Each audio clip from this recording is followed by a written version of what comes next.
Halo teman belajar, welcome back to Bersamamu, belajar bersama Mumu. Apa kabar teman belajar? Sudah siap untuk belajar bersama hari ini? Oke, semoga udah siap ya. Harus siap dan harus semangat. Untuk kali ini kita akan belajar contoh-contoh soal Olimpiade Sains level 2, yaitu untuk kelas 3 sampai 4 SD atau MI bagian kedua atau part 2. Untuk part satunya kalian bisa cari videonya ya. Saya udah upload part satunya, nanti akan saya sertakan linknya juga di bawah. Oke, langsung aja soal yang pertama. Salah satu akibat dari menipisnya lapisan ozon adalah A. Menurunnya suhu permukaan bumi. B. Meningkatnya kasus kanker kulit. C. Turunnya permukaan air laut. D. Hutan menjadi lebat dan subur. Jawaban yang paling tepat untuk soal nomor 1 adalah B. Meningkatnya kasus kanker kulit. Teman belajar, lapisan ozon adalah lapisan di atmosfer pada ketinggian 20-35 km di atas permukaan bumi yang mengandung molekul-molekul ozon. Nah, tahu nggak sih teman belajar, ternyata dampak menipisnya lapisan ozon itu banyak sekali ya. Di antaranya adalah yang pertama menyebabkan kanker kulit karena tingginya radiasi UV8. Yang kedua menyebabkan katarak mata. Yang ketiga penurunan kesehatan. Hal ini disebabkan oleh adanya penurunan vitamin D di kulit. Yang keempat, kehidupan darat, tumbuhan yang terhambat akibat peningkatan UV8 yang mengganggu rantai makanan. Yang kelima, mengganggu ekosistem, mengubah alur pertukaran karbon dioksida antara atmosfer dan biosfer. Yang keenam, biota laut rusak akibat peningkatan besar UV8 yang menyebabkan rantai makanan biota laut meningkat. Hal ini tentu sangat mengancam keanekaragaman hayati dan ekosistem laut. Yang ketujuh, kerusakan material akibat paparan UV8 yang merusak bahan alami maupun sintetis.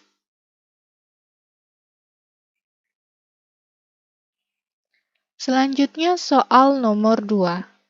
Kegiatan sehari-hari seperti berbicara, berpikir, dan bergerak dikendalikan oleh A. Otak besar, B. Sumsum lanjutan, C. Sumsum tulang belakang, atau D. Otak kecil. Jawaban yang tepat untuk soal nomor 2 adalah A. Otak besar. Teman belajar berbicara, berpikir, dan bergerak itu merupakan gerak sadar ya, maka dia dikendalikan oleh otak besar atau yang disebut juga dengan cerebrum. Nomor 3. Number 3. Blow into a balloon until you run out of breath. Tie a knot in the balloon. Now you can see just how much air your lungs are able to hold. This experiment shows A. Bad breath, B. Hot air, C. Lung capacity, D. Diaphragm relaxes. The best answer is C. Lung capacity. Jadi pertanyaannya itu ini adalah step-step dari percobaan. Yang pertama, blow into a balloon until you run out of breath. Jadi tiup balon sampai kamu kehabisan nafas. Tie a knot in the balloon. Ikat balonnya. Now you can see just how much air your lungs are able to hold. Sekarang kamu dapat mengetahui berapa banyak udara yang bisa ditampung oleh lung, itu paru-paru. Jadi this experiment show, eksperimen ini menunjukkan apakah bad breath, pernafasan yang buruk, hot air, udara panas, lung capacity, kapasitas paru-paru, atau diafragma relaksasi dari diafragma. Jadi yang paling tepat adalah C, yaitu lung capacity.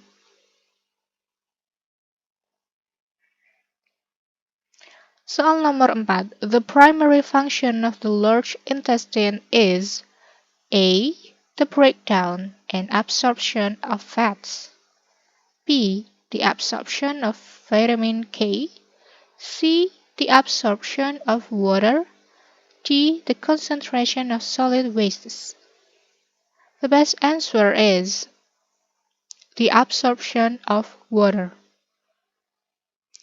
Jadi kalau di sini soalnya adalah apakah fungsi utama dari large intestine, yaitu usus besar. The large intestine has three primary functions. First, absorbing water and electrolytes. And the second, producing and absorbing vitamins. Third, forming and propelling feces toward the rectum for elimination. So the best answer is C, the absorption of water. Yaitu untuk tempat penyerapan air.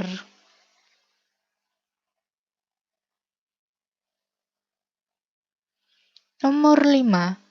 Ada cacing yang mampu hidup di kayu galangan kapal dan memakan kayu yang ada di dalam galangan kapal. Setelah diteliti, ternyata di dalam saluran cernanya ditemukan enzim. Enzim yang ditemukan di saluran cerna adalah A. Petialin, B. Amilase, C. Lipase, D. Selulosa. Jawaban yang tepat untuk soal nomor 5 adalah D. Selulosa. Teredo navalis atau cacing kapal pada saluran pencernaannya terdapat kelenjar yang mampu menghasilkan enzim selulase. Dengan enzim itulah kayu-kayu yang telah dilumatkan dengan kikirnya dapat dicerna. Jadi jawaban yang paling tepat itu adalah D. Selulosa ya. Jadi cacing yang mampu hidup di kayu di galangan kapal itu namanya adalah Teredo navalis atau sering juga disebut dengan cacing kapal.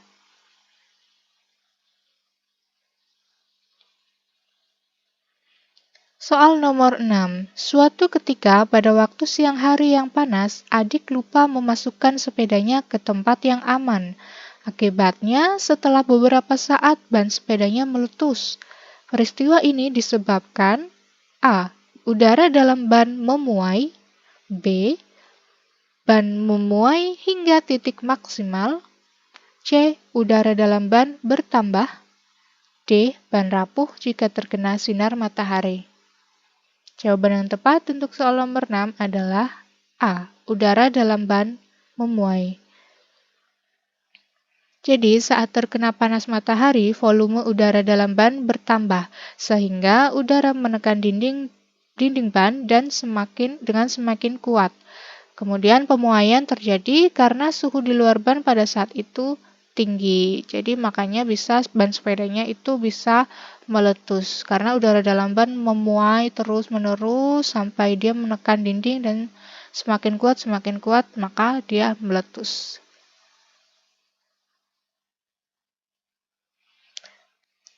Soal nomor 7. Ketika jendela kamar dibuka, udara di dalam kamar terasa lebih segar. Hal tersebut karena terjadi perpindahan kalor secara A. Konduksi, B. Radiasi, C. Konveksi, D. Pancaran. Jawaban yang tepat adalah C. Konveksi. Teman belajar, perpindahan panas secara konveksi yaitu perpindahan energi panas akibat adanya perbedaan suhu di antara dua tempat yang berbeda. Jadi ada perbedaan suhu antara di dalam ruang kamar dengan di luar kamar, maka terjadilah perpindahan kalor secara konveksi.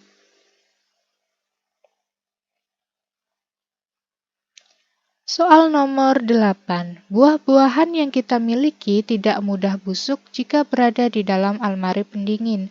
Hal ini disebabkan oleh A. Bakteri pembusuk mati, B. Bakteri pembusuk berkurang jumlahnya, C. Bakteri pembusuk menjadi tidak aktif, D. Makanan menjadi keras. Jawaban yang tepat adalah C. Bakteri pembusuk menjadi tidak aktif. Jadi, suhu dingin pada kulkas dapat memperlambat perkembangbiakan bakteri yang menjadi penyebab makanan busuk atau rusak. Jadi, hanya memperlambat, bukan sampai mematikan ya. Cara pengawetan makanan dilakukan pada suhu rendah mulai dari 4 derajat Celcius sampai 0 derajat Celcius. Pada suhu ini tidak dapat mematikan bakteri, hanya menurunkan aktivitas bakteri yang mempercepat pembusukan makanan sehingga membuat metabolisme bakteri berhenti sementara.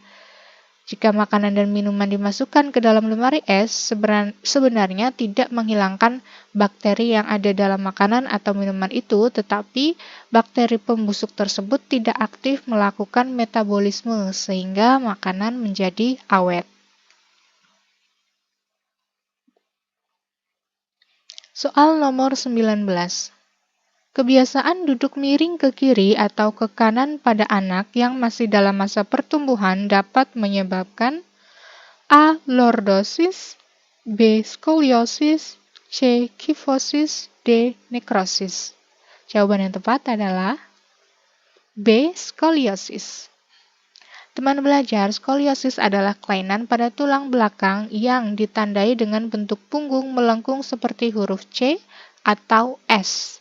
Skoliosis ini lebih sering ditemukan pada anak-anak sebelum masa pubertas, yaitu sekitar usia 10 sampai 15 tahun.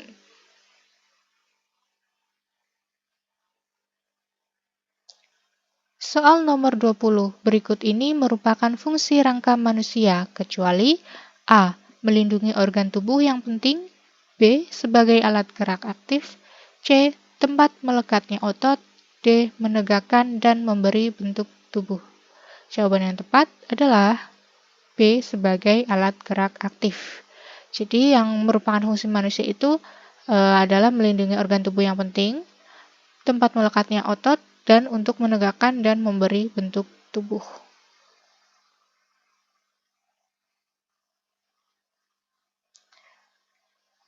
Fungsi rangka tubuh manusia itu